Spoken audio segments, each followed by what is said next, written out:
I'm going to talk a little bit first about establishing an audit framework because I feel like that just kind of establishes a context, especially for any management types, because I'm going to hit your wallet, and that's usually a good motivator. Jumping right in, I'm going to talk a little bit about some of the more expensive mistakes I see on a regular basis in the site audits that I do. One of the biggest mistakes that I see is subdomain reporting errors in Google Analytics, or really in any analytics platform, but I see it quite a bit in Google Analytics, and it has kind of become ubiquitous.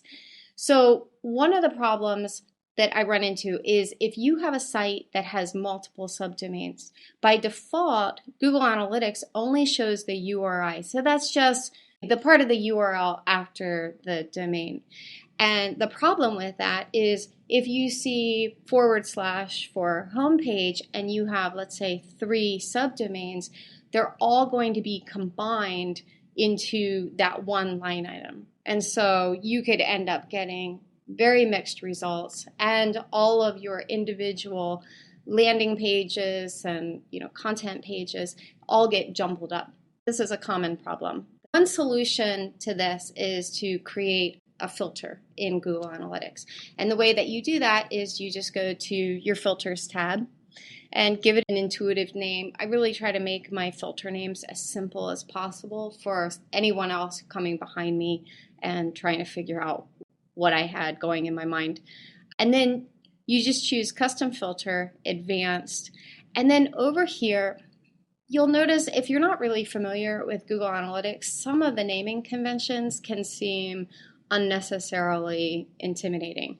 So when you see host name, you'll want to choose host name from this drop down, but that just means the domain. So it's going to be www.yoursite.com or blog.yoursite.com or store.yoursite.com. And this .star, that's just regex that says whatever you find in the host name bucket, so to speak, grab it. And that's going to become field A. Field B is going to be the request URI. Now, the request URI is just the URI or the list of your pages on your site. So it just looks like this. So this is what I mean by these things can look kind of unnecessarily intimidating. And then that .star just says, just grab everything. So grab everything you see there. And then what you're doing here is you're saying, where do you want to output it to? Well, we want to take the host name and the request URI, and we want to concatenate them and dump them back into the request URI bucket. And you just have to remember the notation for that is that $A1, $B1. If you're familiar with Excel, that will make sense. But if not, just copy this format down somewhere and use it. And then the rest of these requirements, really just remember yes, no, yes, no. That's what I do. Okay, so when you add that filter, it's going to create some drama in your content reports. So initially, when you add it, if you have a list of URIs like you had before, well, now they're all going to update and they're going to have the host name included. That's going to cause some issues, especially if you want to do reporting over a long period of time. So if you want to avoid that, there is a workaround to get full URLs. And I actually go through the details of how to do that in this post that I wrote on Search Engine Land. And I give you custom reports here, links to the custom reports, so that you can get the full referral URLs for a landing page or a regular report. So you can check that out if you just don't want to deal with adding in subdomains. So I would recommend at some point adding in the subdomains if you have multiple subdomains, because you have to enter that tunnel of chaos at some point. A few tips to minimize the chaos. One, if you add this filter, add an annotation to your analytics. If you don't know how to use annotations in Google Analytics, seriously, just Google Annie Cushing, Google Analytics annotations. Also, add the filter in the beginning of the month. That way, if you're doing like month over month reporting, or you're reporting to clients or whatever, you start fresh with that month. If you switch in the middle of the month, you're going to add a whole world of hurt to your reports. And then also in the interim, if you need to do any kind of historical reporting, use the tutorial that I just shared to get the full URLs of all the landing pages from the post that I shared in the previous slide. Okay, the second issue that I see, and this is huge, especially for e-commerce sites, is index bloat. And what I mean by that is when you just have so many pages indexed by Google or Bing and they're not doing anything with them. So I'm going to give you a couple tips of how to identify index bloat and hopefully how to resolve some of it. So a few causes of index bloat is, first of all, borked internal linking. I won't go into all the details, but if you've worked with websites or done client websites before, this can cause quite a few issues. Just even with the home page alone, you can have many versions of the home page just because different pages on your site are linking to different versions of the URL. Search results pages also can cause significant index bloat, and Google especially, they don't want to serve up your search results pages in their search results pages. So I would no index follow those almost without exception. But also e-commerce parameters. E-commerce parameters cause a lot of issues. Google and Bing in their webmaster tools both offer URL parameter handling to handle it that way, or you can use a robot set text or no index follow, whichever makes the most sense to you. But also another big one, again, especially with e-commerce sites that I've seen, is faceted navigation. And what I mean by that is something like you see here with the sunglasses site, where their URL is pretty clean here. But when you start selecting this over here is faceted navigation, which is really nice for e-commerce sites to offer, but it can cause so many different versions of URLs that can result in, at times, and I'll show you an example of a site, literally had millions of pages indexed unnecessarily. Okay, so here's an example of a client site. And this was one of the worst instances I've seen. The index status report, which I absolutely love from Google Webmaster Tools, is now under Google Index instead of Health. But this index status report, actually, if you've been around a while, the only option we used to have to find out how many pages were indexed by Google or Bing was to put in site : and then the domain to find out roughly how many pages were indexed. And then Google and Bing both added comparable reports that gave us a little bit of a window here where we could see indexation over time, which was tremendously helpful. They just added that last year. You can see with this client here, in February, this is when I identified the issue that they just had a lot of pages indexed that didn't need to be. This actually was 5.8 million pages that were indexed. And what you want to compare that to is how many of those pages are actually doing something. So in a perfect world, every page that gets indexed by Google or Bing is also going to be served up and is also going to drive traffic to your site and ultimately revenue. But we don't live in a perfect world, so you're not going to get that 1-to-1 ratio unless you have a really small site. But you want to try to get as close as possible.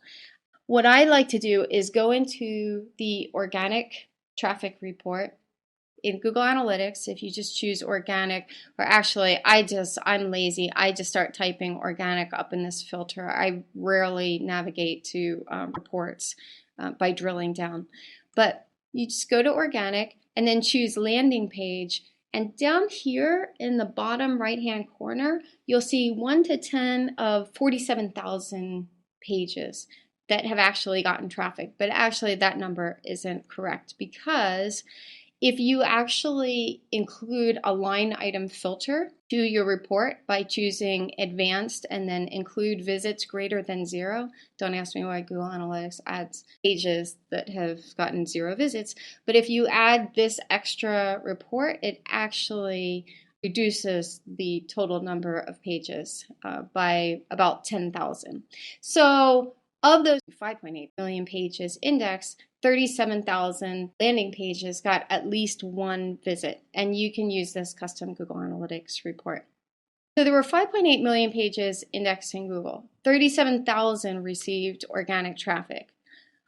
Now, according to their Google Analytics report, only 645 drove any kind of revenue for that month.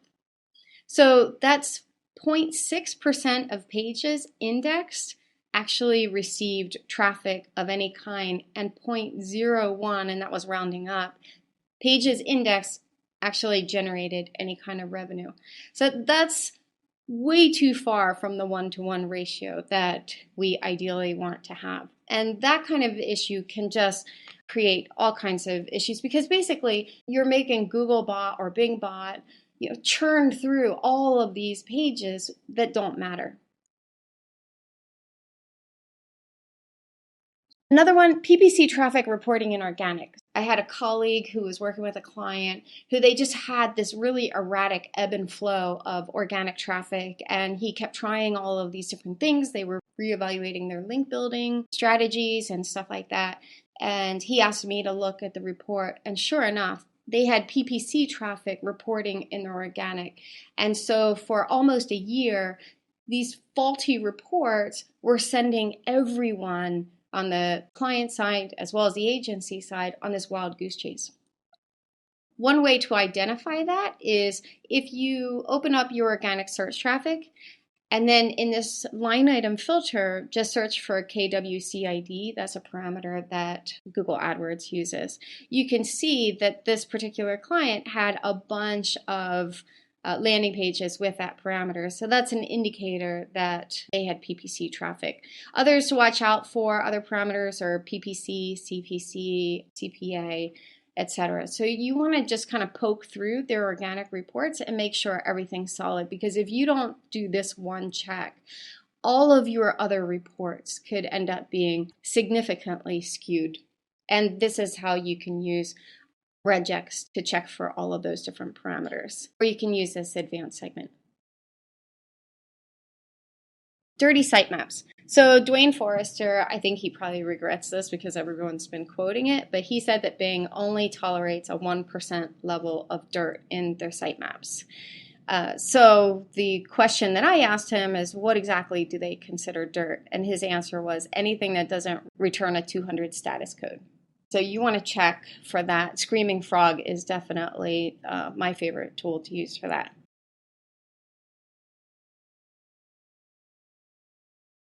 Another one, this seems so obvious, but the sitemap hasn't been submitted to Google or Bing. They could not make it easier. And yet, I would say about a third of the time, I'll find that either the sitemap hasn't been submitted or it hasn't been updated.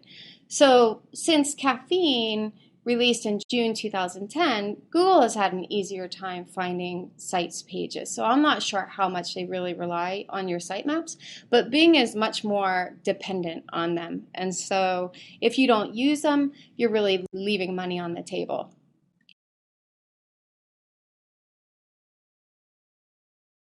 Okay, another thing, loss of valuable links. One of the examples is a homepage is at 302. So I had a client who they were mentioned in a movie, which ended up getting them a ton of links from Martha Stewart, CNN, really, really high quality links, and they got a little over 10,000 links as a result of that, and their traffic soared. Well, then their designer decided that they wanted to create this welcome page, so they had the homepage 302 redirect to this welcome page, and I couldn't get them to either get rid of that welcome page altogether because it was silly, or at least 301 redirect it. And finally, I explained to the CEO, I said, take your 12,000 links, reduce it down to 1. You get credit for 1. And then I was able to get them to change it. Okay, obviously pages with links that 404. And that's a great way to do link building. Find your pages that are 404ing, fix them, and it's a great way to get link recovery and obviously pages at 500. A potential solution, as I was saying, all of these different issues were kind of the prompt for me to create this document. And now the document's been out there for quite a while, so a lot of people know about the Google Doc. But just a quick overview of how it's organized. This is the Read This First tab. Please do not request access to the Google Doc. I actually set up a filter in my Gmail to filter out those requests because you don't need access. If you want to follow it, just go to Tools, Notification Rules, and set up an alert to be alerted anytime changes are made. If you want to keep track, if you want to add your own, then just create a copy of the doc by choosing File, Make a Copy. You have to be logged in to do this. And then that way you can update it with all of your own stuff. So I have a tab here for initial data pools. Screaming Frog is an absolute must-have. I asked someone once who had run the initial data, or this person asked me to look over their audit doc, and I said, I don't see a Screaming Frog file. And he said, well, I didn't run Screaming Frog. And not to be harsh, but I said, well, then you didn't do an audit. Because if you don't run Screaming Frog or an equivalent, like Moz offers a crawl test, that's also excellent. And offers a few different things, kind of a variation on a theme. But if you don't do some kind of crawl of the site, in my mind, you have not done an audit. And then what I did was I just broke the checklist into kind of intuitive categories. So you'll see here with indexing, it's all organized by actual questions that you would want to ask. And then for most of them, I actually include instructions. And sometimes if there are multiple tools that you can use, I try to include those as well. And all of these tools I pulled from its kind of sister doc, must-have tools. And this is just hundreds of tools for marketers, also kind of broken down by task instead of the tool itself and broken into intuitive categories. So what I tried to do was just take elements from the tools doc and add them into the instructions. And then what you can do is add in your observations and recommendations, assign priorities, whatever you want to do. Now, one practical note is I actually, when I'm doing an audit, I don't work from the Google Doc. I actually download it. So download as an Excel doc and work from Excel. And the reason for that is it's a lot harder to add screenshots, and I add a lot of screenshots to my audits. I think it's really important because whoever you present it to, you may have a meeting with them and you might be able to go through all the steps, but you don't know where that audit's going to go from there, either downstream or upstream to management. I just try to make it as packaged as possible. So you can look around in here. I include tools, but I also include really specific instructions. Sometimes you'll see like crazy Excel formulas and screenshots from different Excel formulas. Feel free to check that out. I'm going to talk about how I took this whole audit doc and distilled it down into a Word doc that you can then take and use as a template for your own audits. I did take some elements out, but what I left in were all of the instructions. So first off, you'll notice that I have a table of contents, and I'm a really big fan of using a table of contents. So when you download this, you'll already have the table of contents. And this table of contents, any table of contents in Word, is going to use whatever styles you have set. So on the Mac, that's under Home Styles. On the PC, that's under Home Styles. It's like the one interface thing that's the same between them.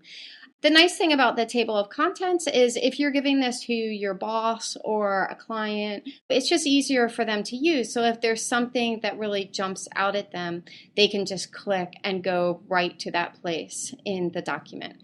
And then another thing that I'll do is I'll have this pane here showing so that I can, when I'm actually writing the document, I can easily navigate to different parts of the document. So you get to this on a Mac by choosing View and then Sidebar and then Document Map Pane. On the PC, it's just View, Show, Navigation. Okay, so now that we've got that out of the way, when you actually finish creating your whole document, what you'll want to do is come into your table of contents. Obviously, you'll want to update all of these styles to fit your own branding. And just a little tip with that, if you want to do that, just right click. So this, you can see, uses the heading 1 and so on and so forth. So if you want to update that, just right click and choose modify. And then you can choose whatever formatting that you want. Okay, all right, so when you actually finish filling out the document, and this is the last thing I'll say about the table of contents, you can check it out to see, like the different options. This isn't your only styling option. To get to the table of contents on a Mac, you'll want to choose Document Elements Table of Contents. On the PC, it's under References Table of Contents. Okay, and then they have different styles for you to choose from. But when you finish your whole document, then you'll just want to right click and choose Update Field and either update page numbers only. I always just update the entire table just to be safe. And then all of the page numbers will automatically update according to what you have. So jumping right into it, I have an executive summary. Of course, feel free to update that. And then here's a typical example of what the individual sections will look like. So here we have content, and we have a selection of issues that you may want to check for. Now, obviously, not every one of these issues are going to be relevant to the site. So what I do when I'm going through this is, if I find that the site doesn't contain thin pages because they've already been hit by Panda and have cleaned up their act, then after I investigate it, I'll just select it and delete it and keep going. But what I do here is anytime there's something for you to investigate, I put that in highlights so that you know, okay, this is something to investigate. If it's more than one paragraph, then I actually have investigate, and at the end, I'll have an end investigate, just so that you know, okay, we're finished investigating. Another thing you'll want to do is actually add your own intro text. So that's the only thing that I took out of the audit. But then in individual issues, for some of them, I still kept some text that you may want to, like right here, text that you may want to include in your audit, that just provides context and stuff.